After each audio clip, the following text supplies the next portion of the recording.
नंदुरबार येथे जिल्हास्तरीय आपत्कालीन निवड शिबिर चाचणी संपन्न। शारीरिक चाचणीसह मानसिक चाचणीला विद्यार्थिनींनी गेले सामोरे।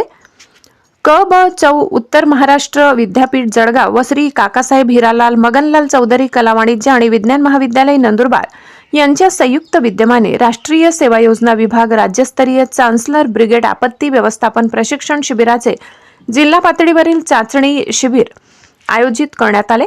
कार्यक्रमाच्या अध्यक्षस्थानी क ब चौ उत्तर महाराष्ट्र विद्यापीठ जळगाव येथील राष्ट्रीय सेवा योजना विभागाचे संचालक प्राध्यापक व्ही.एस. रोकडे सर उपस्थित राहून विद्यार्थ्यांना या आव्हान शिबिराविषयी जनजागृतीची माहिती दिली। त्याचप्रमाणे विद्यार्थ्यांना संकटकालीन परिस्थितीत सक्षम कसे व्हावे याविषयी विद्यार्थ्यांनी आपत्तीवर मात कशी करावी यावर मार्गदर्शन केले। तसेच जिल्हा समन्वयक प्राध्यापक विजय पाटील यांनी आपल्या प्रास्ताविकात राज्यस्तरीय आपत्ती शिबिराविषयी सखोल माहिती देऊन विद्यार्थ्यांना सखोल मार्गदर्शन केले।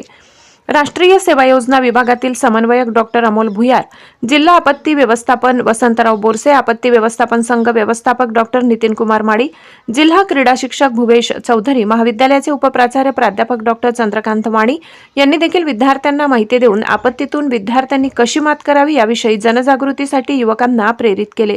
या कार्यक्रमासाठी विशेष करून विद्यापीठ स्तरीय जिल्हास्तरीय निवड चाचणी शिबिराकरिता विशेष संयोजन करण्याकरिता राष्ट्रीय सेवा योजना कार्यक्रम अधिकारी प्राध्यापक मानसिंग वसावे, जिजामाता विद्यालयातील राष्ट्रीय सेवा योजना कार्यक्रम अधिकारी डॉक्टर विजय पंडित सूर्यवंशी इत्यादी उपस्थित होते।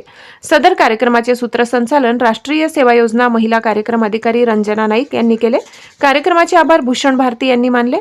या कार्यक्रमाला नंदुरबार जिल्ह्यातील विविध महाविद्यालयातील राष्ट्रीय सेवा योजना एककाअंतर्गत 40 स्वयंसेवक विद्यार्थी व विद्यार्थिनी यांनी शिबिरास आपली उपस्थिती लावली। महाविद्यालयाने विद्यार्थ्यांची वेगवेगळ्या पद्धतीने शारीरिक चाचणी, उंची, वजन सर्व चाचणी घेऊन आवाहन या शिबिरासाठी त्यांची निवड केली। या कार्यक्रमाच्या यशस्वीतेसाठी सर्व महाविद्यालयातील प्राध्यापक, शिक्षक व शिक्षकेतर कर्मचारी यांनी प्रयत्न केले।